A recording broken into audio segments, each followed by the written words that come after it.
When your old career gives you lemons, throw in some ice, mix in some vodka, and call it a podcast.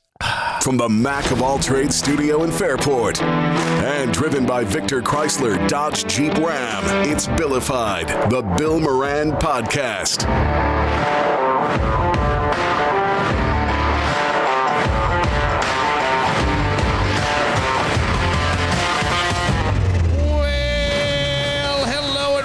Thanks for getting your pot on. Thank you for telling a friend. That's how we spread the word. And I got some lasagna. Homemade lasagna from the Baba-da-Boop. Baba-da-Boopy. Well, Beth's not Italian, so, but yeah. She's not? No, not at all. No, she's like English and Welsh and German or some stuff. Yeah. Okay. Yeah. I can see English and Welsh. Not in Italian. Sure. No. Yeah. Manican. Yeah. Well, how does she do when they? She's an excellent cook. Yeah, there you go. Excellent cook. The reason there's lasagna, I know I got to think this past week, deeply personal and profound for you, for Beth.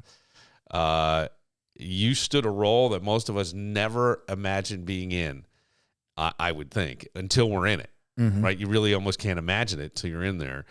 And for lack of a better term, and I hope I'm not saying something incorrectly, but you were more or less the MC for your father's Father-in-law's funeral, memorial service yesterday. Is that fair to say that way, Danny, or is that wrong? Well, it was and it wasn't, because like the pastor that they brought in to eulogize him, we all really eulogized him, but I was kind of the MC, but then he kind of took over at the halfway point. Okay. So I kind of like kicked it off and led it, and I got like emotional like right off the hop, and people were like, oh, really? Uh-oh. But I pulled it together. Yeah. I mean, or what's something? And let me get a little personal, if you don't mind, since you're being so open. What is something that you said or maybe didn't say that keeps echoing in your mind today? Well, I want to make sure that God gets glorified first before anything, and as I'm praying, I got caught up in my past and my mistakes that I've made at the same time that I'm forgiven for. You selfish idiot. So no, it's just.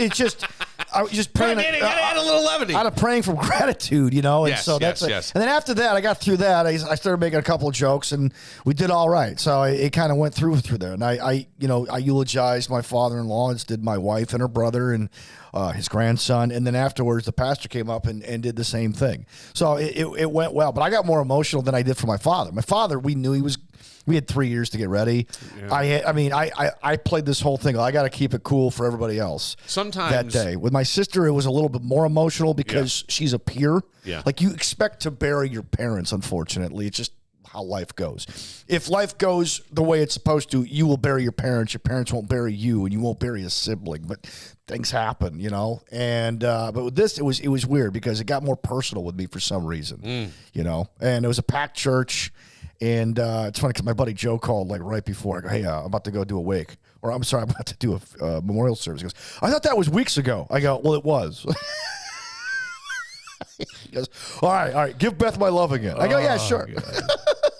Was there a moment where you kind of realized something about your father-in-law or yourself that hadn't clicked before? Sometimes in these moments, things click. He was one of those people who just gave of himself all the time to the point where he didn't even take care of himself. And we didn't mention this part. It was kind of there. Like part of the he ended up having a stroke like 15 years ago.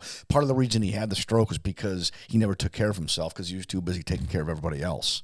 Like he took so much joy in helping everybody else do everything else. And so I think that when he had his stroke, like his life was really taken away from him. I mean, he was part of a stroke victim support group, and a lot of those people were there and they were like fully recovered. And he never got to experience that full recovery. I mean, there was a story about him, like about a few weeks after his stroke, he tried getting back on his motorcycle and going for a ride. Oh. Right. And his uncle found him, on the side of the road, kind of like lost, I guess, and brought him home. And like they'd check him out, and he was dehydrated. He kind of, at that point, I think he realized that I can't do this stuff anymore. And that's the hard part. And that's why, everybody kids me about the supplements and stuff. I try to take as good a care of myself as possible because I don't want to end up in that situation. Nor does anybody. But we don't know what causes half these things. It could just come out of the blue for no reason. Like a couple of years ago, I started having complex migraines. I went to the hospital thinking I was having a stroke. Half my body went numb. I thought, oh, no, it's called a migraine with aura. or whatever it is. I'm like, oh, okay. So I'm not like stroking out here. Like, no. I don't mean to laugh, but I get it. And I've been so stressed myself. I'm sitting here now. I can feel it like in my shoulders and things. And I know it's not good for me. Oh, yeah. Yeah. It's not good. And it worries me a little bit, but, you know. Well, okay. So this morning, you know, I wear a Fitbit. We've talked about it and discovered AFib a couple of years ago. And Fitbit can play games on you, right? Like I've been doing my like exercises, like hardcore, like high intensity interval training exercises 5-6 days a week. And I don't know if the Fitbit adjusts for that and says, okay, you've been under training, you need to train more, which is ridiculous because I'm burning it out, right? But the last few days, today was the first day it said, hey, you may need to take it easy for a while. And I haven't exercised in 3 days. And I think the stress of the memorial service and the fact that, you know, my grandmother's situation, I think it all just came into effect last night and yesterday. And I think the watch is telling me, all right, today I want you to take a day off. I'm like, well, I haven't exercised in 2 days. So maybe I really was like stressed yesterday and my body needed to recover because I didn't sleep well. I mean, I didn't wake up or nothing, but I didn't sleep incredibly well either. Wow. Do we do it wrong with these things? Should we be doing living tributes? You know how, like, at the Oscars, they give a Lifetime Achievement Award or something like that? Throw the flowers to the living? Yes. We do it wrong. Yeah. I want my funeral done before I die. Yeah. Like, you ever seen, like, Welcome to America 2? Or Coming to America 2? Yes. So they I'm going to die. And so he's in the casket watching his funeral. And then James Earl Jones, okay, then he dies. Yeah, we do it wrong. You're right.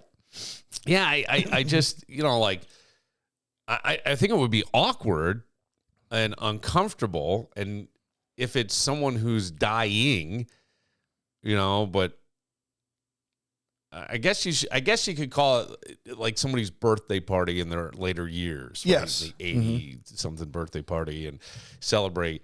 Because I guess it would be like we say things after they're gone, things we probably should say now, and I don't know, what would be something small and meaningful that would kind of prove that, or what would that be that you could express love now, like, to somebody? I think, you know, maybe at a 50th birthday party, or maybe at a 75th birthday party, or maybe at an anniversary, or maybe at one of those milestone moments, so that it doesn't come off as this is a funeral for a living person. But we take those moments. Well, that's the thing, is like, I think it would be creepy to do a living memorial to somebody. We want to honor Bill before he goes. This is the thing. But when he goes up in the sky, he will no longer be effing with the phones. You could do that at a roast. Yes. Right? You could say almost that at a roast. Well, we know people who threw themselves roast because they wanted to feel appreciated. Remember? Yeah. A comic, kind of looks like Peter Griffin in town. Has a joke about dominoes, guys. Used to come on our show once in a while. Yeah. And he threw himself a roast. Oh, I didn't know that. Oh, yeah, you did. We made fun of it. Yeah, we did. Yeah. Oh, okay. Because why did he throw himself a roast? Because he wanted to feel roasted. He wanted to feel appreciated. He wanted to feel loved. Yeah. So he threw himself a roast. That's just it. Like, I always think that we pick on the ones we love, and I go, there's a great living memorial, a roast of someone, or like a big birthday party where you're celebrating the person, and we often save the best things to say after them. My grandfather used to say, once he dies, everybody's a saint. He was a pain in the ass when he was here, but he was a saint. Right. A-holes don't die. Right. That's the expression. And so you think, like, they're gone. What's something you could say now to someone that you love? Got a home improvement conundrum? Time to call in the superheroes. Mac of all trades. Leaky faucet. Wall that mysteriously has a hole in it. Kitchen looking like it's stuck in the 90s. Mac of all trades is here to save the day. No capes, just expert repairs, remodeling, and handyman services that get the job done right. Call them today at 585-202-9218. That's 585-202-9218. Or visit them online at macofalltrades.net, because every home needs a hero. Mac of all trades. Craving the perfect night out? I want you to look no further than Cobblestone on Main, located in the heart of Webster at 109 West Main Street. Cobblestone is your ultimate destination for a truly unforgettable evening. Warm up with their expertly crafted cocktails featuring an unrivaled wine list that'll tantalize your taste buds. Their upscale bar offers a variety of premium beers and delectable small plates that are guaranteed to impress.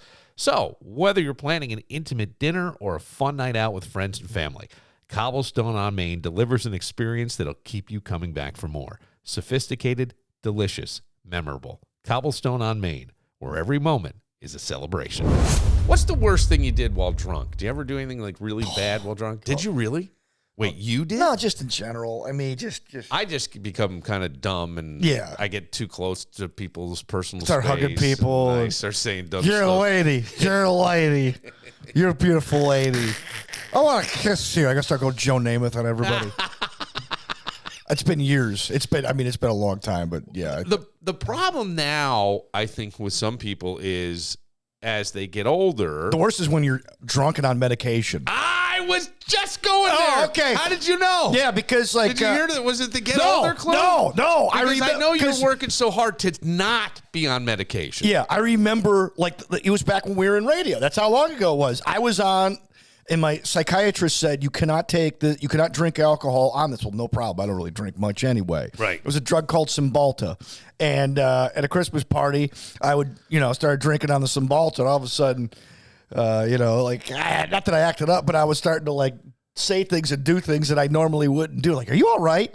I don't remember any of this. And then we went backwards. Like, Dan, are you taking this medication? Is Cymbalta? It's recommended for people with fibromyalgia. Yeah, but what's one of the off-label usage? Is anxiety. Is an off-label usage. Okay. So that's not why depression, but anxiety. Yeah. And then they had to give me another one called Billified, right? So now you got these two. Billified. Yeah. Right. Yeah, exactly. So now, it was predictive programming, Bill. So now about these two medications and drinking alcohol, like, dude, you don't remember this last night? No. Yeah. I don't remember at all. Well, there's a guy named James Rondeau. James Rondeau is the director of the Art Institute of Chicago. Okay. Makes about $1 million a year. Oh, good for him. As the art director. He was detained in Germany last month. For being nude? Well, he drunkenly stripped naked during a United Airlines flight from Chicago to Munich. Okay. Well, that'll do it. He allegedly, this was caused by a mix of alcohol and prescription meds. That's what they're saying. He voluntarily took a leave of absence while the museum launched an independent investigation. What are you going to find? Like, honestly, despite the embarrassment, the investigation concluded with a green light for Rondo to return as director. He'll resume his post, continuing a 27-year career at the museum where he earns over $1 million annually. Can you imagine the statement they've read? Well, we have conducted internal. They get the paper, right?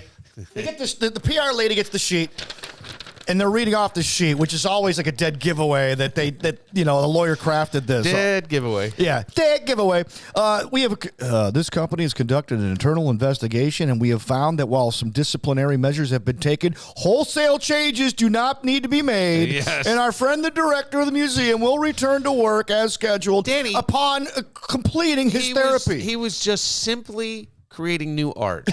Flight of the nude. Right? Reclining man with cocktail. Being fitted for wings. Yes, being fitted for wings. A turbulent soul. Yes. Right? All these things. That could have been it. That would have been perfect. But it's like, where do you draw the line between personal mistakes and professional consequences? And I understand that you don't so the world of social media, many companies now say, don't post that, or what you post could get you fired. It could. It depends on whom or what is in power. Oh, what do you mean by that? In other words, what is the sentiment of the offended? Right? Oh. In other words, if enough people are offended and your boss is weak, you'll probably get fired. Or if your boss is so powerful, screw it, I don't care what people think. If he's strong enough to do that, then you might have to have some internal consequences, but nothing really major. Okay, it all depends. Like, when I'll use both sides. Presidents Clinton and Trump have both had their issues with women, public issues. Yeah. But their sides have always said, so what? He does a hell of a job. I don't care who he screws. Right. But if we don't like the guy or if the economy's going in the crap, or like imagine if George W. Bush had an affair. Oh, God. Dude. He would have been, would have been over. Right. Because the media leans left. Well, look, even prior to that, I mean, you had a guy who I think would have been president of the United States. I think Gary Hart would have won. He probably would have become president of the United States. I really believe that. And may have been a solid president. I have no idea. Yeah. We'll never know. But an affair brought that down. Then there was another guy who had an affair, and I think people would have looked the other way, except his wife was undergoing treatment for breast cancer while he had the affair. John Edwards. And man. Because ladies love John Edwards. Ladies love John Edwards. He was a good-looking dude. Yep. But he was VP candidate under John Kerry. This guy. Because remember they were rumoring Dick Gephardt to be the VP. We're like, oh, no, that's kind of a tired choice. Right. And then they bring in this young, good-looking mid-40s dude with a tan, Southern charm. This is the next Bill Clinton. Yeah. He was a lawyer. Yeah. He was smooth. And his wife has cancer. Yes. Oh, that's, and we feel look bad. at his family. So relatable, so true. And then he's and then all of a sudden he's playing games with Real Hunter. Yeah. And now we know who Real Hunter is. Yeah. Real Hunter. Real Hunter, yes. And then she goes to tell her story for People magazine. Yeah. And she's like I don't want to use this term like derogatorily. Yeah, well, you already are. Just by saying she's kind of slutted out. Oh, okay. All right. Like, I didn't know they were going to do that. Oh, when you put the dresses on, started like doing these like weird poses. You didn't think the People magazine was going to like try to quote slut you up a little bit for this article? I'm a victim. Well, see, okay. Moral choices that people make, and there are, and sometimes you wind up in a situation, something went too far. And maybe it's alcohol induced or even with prescription meds and alcohol, but you get to a point where it's like, ooh, this could really damage. It's not what I want. Right. I really, I would love to be with that person, but I'm not available. They're not available. It's not what I want. Right. And you got to kind of step back, and it is. But I sometimes wonder, start thinking with the big head. Well, I wonder, and I wonder sometimes too, how much should the bedroom play into people's perception? Now, there are people that'll tell you that it gives you depends on which side of the ledger. Well, yeah, but I mean, it gives you kind of a look into the moral consciousness of that person, right? Yes. That what are they willing to put up with, not put up, or who are they? Secretive, dirty, shady kind of thing. It's very hard when you've got a lot of power and people are sort of throwing themselves at you. You got to be a very disciplined individual. Oh yeah, that's why the Bible says you got to kill your flesh. You have to kill it. So because like let's put it this way. I'll make everything biblical, but King David, King Solomon, and Samson, who was a judge, one of the strongest men, all were brought down because of one thing. Pussy! Sorry, I had to put it bluntly. But yes. You're making the point, though. You know what's coming up is graduation for a lot of people. Leos, my friends. You know what makes a nice gift? Honestly, if you're going to a picnic or something, you never want to show up empty-handed. No. Why don't you come with some Leo's cookies? I would. Or why don't you go over there and get some Leo's cannolis? The cannoli station. Yes. They'll fill it right up for you. They can make fresh, and you can get like chocolate chip filled. You can get it's delicious. And then I like things like Boar's Head was something I grew up with in cold cuts and things. They're delicious. They have a grab and go case, so you don't have to wait in line. If you just know that I want a quarter pound of cheese, they got it all right there. They make it so convenient, so easy, and don't forget $2 fresh bread. Yeah, right. Brilliant. Yeah, right there. All perfect. They got the stuffed breads. They got everything. Everything. Yeah, because what's the best thing about Leo's, Danny? Everything. When a family legal issue disrupts your life, your whole world can stand still. At CircuLaw, they understand that family matters require more than just legal expertise. They demand compassion, understanding, and dedication. Their highly experienced family law attorneys in Pittsford have guided countless families through their most challenging moments: divorce proceedings, child custody arrangements, asset division, all aspects of family law.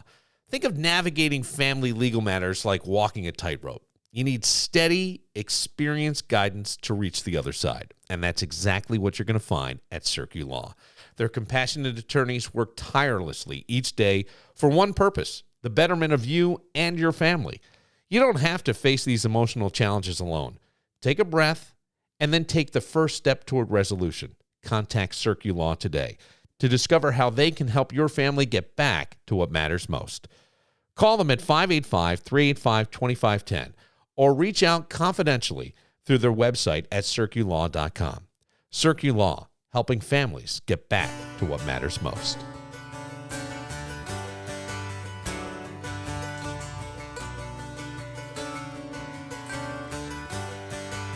It's a fairy tale off season for a Buffalo guy. Well, we say Buffalo. We'll say Buffalo, right? Fair to say. Can we call him that? So I thought, yes. An MVP? He is our adopted son. Yes. Yes. By the way, Tim Graham brought up a great point in The Athletic. I think he put it on Twitter. Tim Graham's The Athletic writer. We've had him. I think we tried to have him on this show. We've had him. We've had him on. Okay. So Tim Graham is probably the best investigative sports reporter in Western New York media, maybe in America. He's really, really talented. Very good. And he pulls no punches. This guy's picked fights, not intentionally picked fights, but he's drawn fights, I guess, with everybody. And he's been right every single time.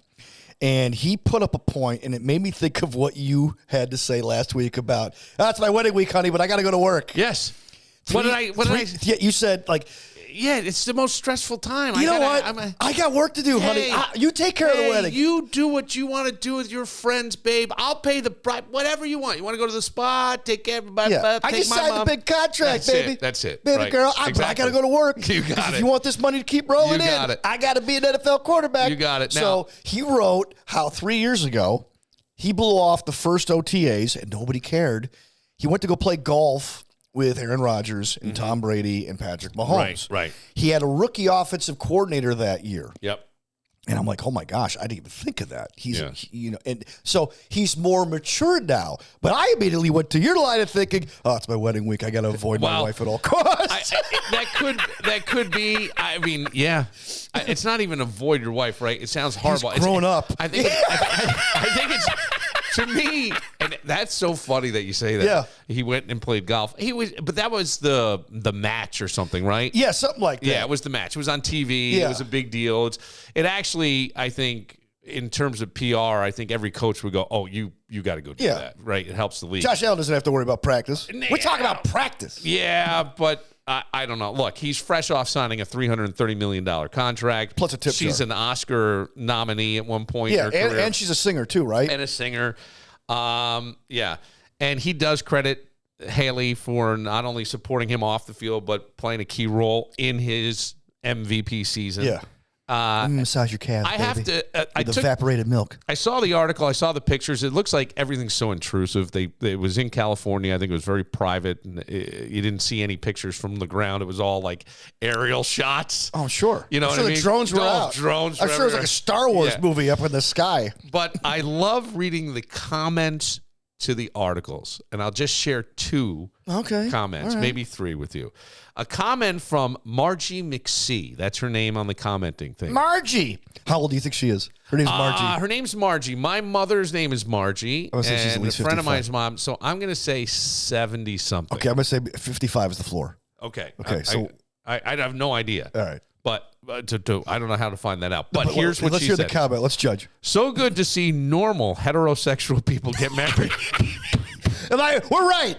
I hope they have many children. So good to see normal heterosexual people get married. I go, boy, this is gonna be a bad month for Margie McSee, right? Isn't it? You know what I mean? Oh yeah. Right. Isn't it funny how Pride Month is longer than Black History Month? I know, but still, and then somebody else says she'll bang a co-star in the future. Okay. Yeah. And so there you go. Those were the comments. You watch. She will. She'll leave him. But you know. Let me ask you. I'm not saying that. I'm making fun of somebody who would say that. You're married. Can relationships really boost your career success? And I think, yeah. Yeah, of course. I think when you feel very settled in parts of your life. Yeah.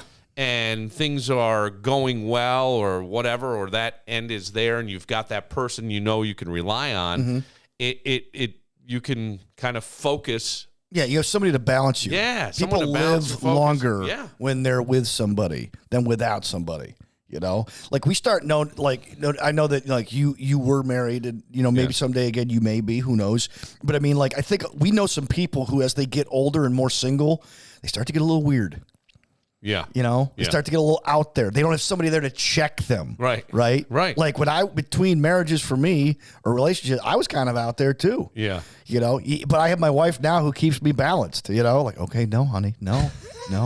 It's like when we're walking through the streets of Austin, I was like the untrained dog. No, don't cross now. No, traffic's coming.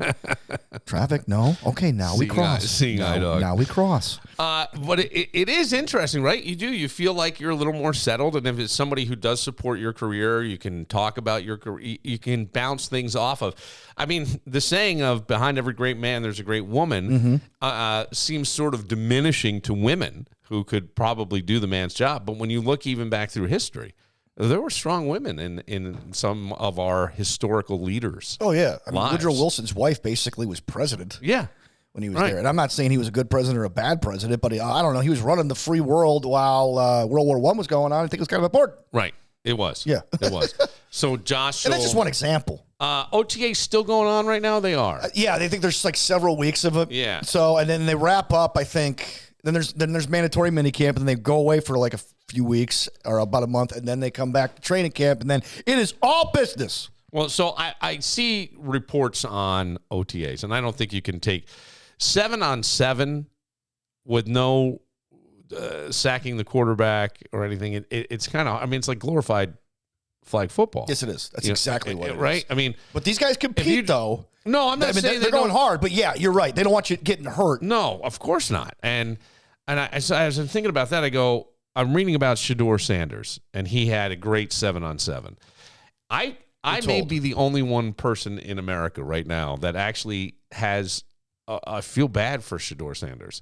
I feel like Shedeur Sanders, because of his dad, and because and maybe himself as well, but having that opulent expression of life, right? And it's opulent, and the millions of dollars in NIL deals and things, and the NIL deals, name, image, likeness, seem to be so much out of control that I think Cooper Flagg, who's going to come out and possibly be the number one overall pick. He will be the number one overall pick to the Mavericks. The Mavs. Is probably going to sign a deal that will make him significantly less than he made last year with NIL deals. Yeah, sure. Now, not to say that he won't continue on and make more, but I mean, the NBA's got a rookie cap, so does all sports really do. So it's funny, but I'm watching the Shedeur Sanders thing, and I go, boy, how hard is this? It's almost like you were climbing up the side of a cliff, and you got close, and somebody kicked some rocks in your face, and you just slid down, holding onto your rope, and now you've got to climb back. He may be the fourth string guy. The mentality it takes to go from fourth string to the starting job is, unbelievable. And while he looks good, he's not going against the first. I don't think he's gotten any snaps with the first team for Cleveland. Okay. Yeah. His starters. I don't think he's gotten any. So I don't believe he would. I think the pick was forced by the owner. Because if you remember when he was drafted, or it was kind of like they show all the draft rooms, and these guys got their cues. It's a television show. All right, show excitement. 3, 2, and they're all like. Well, I mean, because like the general manager and the head coach did not want to make this pick. They already took a quarterback 2 rounds earlier. They did, yeah. Who was I think the second most prolific quarterback in college football history. Now, folks, for those like Tim Tebow was considered the greatest college football player ever. Yes. College is different. Like, you can't go by stats. You can't go by any of that stuff. It's about winning national championships, and stats doesn't mean you're going to translate to the NFL. Right. I think that I will say this: Shedeur has probably the easiest pathway to a starting job in the NFL because Joe Flacco, the starter, has been around since 2006. He's ancient at this point, right? And they're going to want to. He eventually is going to have to turn it over. Kenny Pickett, who is pretty much flamed out in Pittsburgh. And I remember the big thing on Kenny Pickett was his hands are too small. His hands were too small, but I don't think that he's just not an NFL quarterback. And then you've got Dylan Gabriel, who was drafted. Yeah, I think there's another quarterback in the mix too, but there's like 5 quarterbacks on the roster.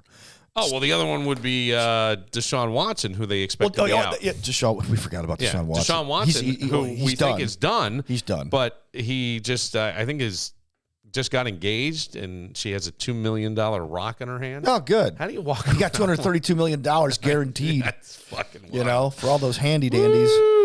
He's got to pay out a lot of people. But I think, like, Shedeur Sanders came out and said, I think 99% of the problem was my dad. In some ways, he's right. But it also doesn't help when you walk into... I mean, the Giants really liked this kid, and he completely, like, pissed them off in the meetings. Can he escape the shadow of prime? Yeah, he can escape it. Play well. Yeah.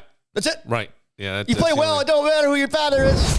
Ready to ride into summer with unbeatable deals? Then buckle up and head to Victor Chrysler Dodge Jeep Ram on Route 96 in Victor, where the cars are hot and the deals are even hotter. You can drive off in a brand new 2024 Dodge Hornet RT for just $199 a month for 36 months. That's right, just $199.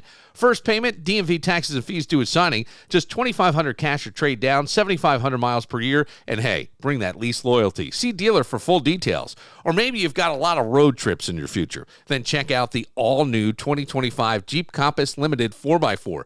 Perfect for adventure and style. Lease it now for just $279 per month for 36 months. Same deal. First payment, DMV taxes and fees due at signing, $2,500 cash or trade, and lease loyalty required. And whether you're driving off in something new or keeping your current ride running like a dream, their state-of-the-art facility and certified technicians at Victor Chrysler Dodge Jeep Ram have your back. Safety, reliability, and expert care. It's what they do. So when you're ready for your next vehicle or ready to give yours the TLC it deserves, come see Victor Chrysler Dodge Jeep Ram on Route 96 or visit VictorCDJR.com. Because at Victor Chrysler Dodge Jeep Ram, it's all about the drive. Connors & Ferris handles workers' comp, Social Security disability, and personal injury cases. Listen, I get it. Workers' comp claims can be a real pain. But Connors & Ferris are here to fight for you and get you the compensation you deserve. Whether you threw out your back on the job, slipped when you should have gripped, or your boss thinks overtime means free labor. Spoiler, it doesn't. They've got your back at Connors & Ferris. With offices in New York City, Syracuse, Rochester, and Buffalo, they're the go-to team for getting the compensation you deserve. No gimmicks, no nonsense, just real results. Call Connors & Ferris, 262-COMP. That's 262-COMP for Connors & Ferris. What would you do if you weren't afraid? And I don't mean like, jumping out of an airplane. I'm not talking about things that would risk your life, but things that would literally take you out of your comfort zone. You could fall on your face. You could do whatever. What is it? And I have been spending the past couple of days doing some real nutty it sounds nutty, but like deep reflection to go, what is it inside of me that I'm starting to think this. I'm starting to think that life is a mirror, and everything that you're dealing with is some part of you. If someone's pushing buttons inside of you, if they're always a certain way, what is that representing? What is that reflecting back in yourself that you need to fix? Sense, yeah. You know what I mean? And it's weird. And we teach people how to treat us. Huh? We teach people how to treat us. Yeah, sure. And I go, man, what is fear really? It's a biological thing. I mean, people tell you like it's a great, we need to pay attention to fear, but procrastination, overthinking, perfectionism, I know you OCD, you've dealt with it. Yeah. You know what I mean? And I go, it's like the Chihuahua. Come on, we gotta go. Come on, no, you can't do that. Come on, no, you can't do this. No, stay away. Don't do that. And I go, man, you think about people, what fear has done for people. It's missed opportunities, it's relationships, it's promotions, it's life changes, it's all this stuff. It's all in your head. Yeah, it's all in your head. It could be your greatest ally or your biggest enemy. Pick one. Right. And I think like Jack Canfield, who's a motivational speaker, and I think is the guy behind the Chicken Soup for the Soul. Okay. Chicken Noodle Soup for the Soul. Chicken Soup for the Soul. Is that those books? Remember the books? Yeah. Been around for about 30 years. Everything you want is on the other side of fear. Everything you want is on the other side of fear. Ribs. And but you regret not trying. Yeah. You know what I mean? And it usually outweighs the pain of failing. Think back of all the things that you wish you'd done. Man, I could have done that. Well, stop. Do it. I go through it every day. I know exactly. What do you mean you go through it every day? Oh gosh, there's like I don't want to get like I don't know who might hear this, but there's some things that I'm working on right now that I'm afraid to pull the trigger on necessarily. But eventually, the pain to not change has to be greater than the pain to stay the same. Well, the unwillingness to not, Right. Yeah, to stay there. Right, To exactly. stay there. Ooh, I'm curious as to what these things are. I don't want to say. No, I'll tell you afterward. It's nothing major. It's something we all do. It's just like at some point you got to feel like, okay, have I done all I can here? Is it time to move on? Yeah. Right. Right. I got a great wife at home. Does she deserve better? And I'm not talking about me, like more, if that makes sense. You know, Does she deserve better than me? Yeah. I want you to date my friend Bill instead. No, it's not what I mean. Yeah, because it's usually the regret outweighs the pain. And I have a lot of things that I feel like I have held back from doing because I'm afraid. And one of them is like just different aspects of things. And I still can't get over that. And I started to go back and I remember why. There's reasons why I don't do it. Like there's things that have been said to me many, many, many years ago when I was a kid that I have held on to and made a belief. And it's probably not true. Yeah. Right? It's probably bullshit. And you just got to go, it's bullshit. Right. And I could do that so well with so many things except this. I get it. And I don't know why. I get it. I know. Now I'm faced with this thing and I go, this could be like life-changing. If you did it and it works, Yes. it could be life-changing. Right. It could be amazing. But if you don't do it, you never know. You'll never find out. And that's then where- 10 years from now, you'll be in the same boat that you are right now. Well, Do see, you that's like being in that boat? No, that's the thing. And I it's funny because I see guys who just do things. They just do it. And I find that to be an amazing trait. And I don't know, like when you're younger, it's almost like you don't understand what the consequences could be. So you're just, that being naive is a gift and you just go and do whatever it is. And then you get older and you go, ooh, I can't do that. This one will happen and this will happen. And then I watch other guys and I'm like, oh fuck, they're just out there doing it. They don't care. If it doesn't work, it doesn't work, and they move on. Whatever. Move on. Yeah. It's hard. It is, because why? What the fuck did we do as human beings, Danny? I don't know. Because I really truly believe there's no meaning to anything other than the meaning you apply to it. You got to start applying pain to fear. No, that's interesting. Use pain to your advantage. Yeah. Like I don't want to like here. I don't want to be there again. I don't want to go back. Like I remember what it was like to be broke in radio. I don't want to go back to that again. Yeah. Never. Yeah. That's why I work so hard. Yeah. I work 3 jobs plus I do this podcast with Billy. All right, we will close it out. It's a pretty deep episode today. Well, Billy. I mean, it gets a little deep. covered We're talking death, about fear, your death and nudity. Nudity. Quarterbacks, Get pressure. married, that kind of thing. All right. What did we learn today? Oh, yeah. We learned a lot. We learned a lot. But fear. Push through it. Yes. Find a way. What you want is on the other side. Reward yourself. I need to say that. Reward I need to yourself hear for that. overcoming fear, and you'll like it. Yeah. Well, not with alcohol, though. Yeah, cool with the ice cream. And the ice cream. For Dan Barillo, I'm Bill Moran. We'll see you tomorrow. Seems they were looking for a Cadillac with Tennessee plates.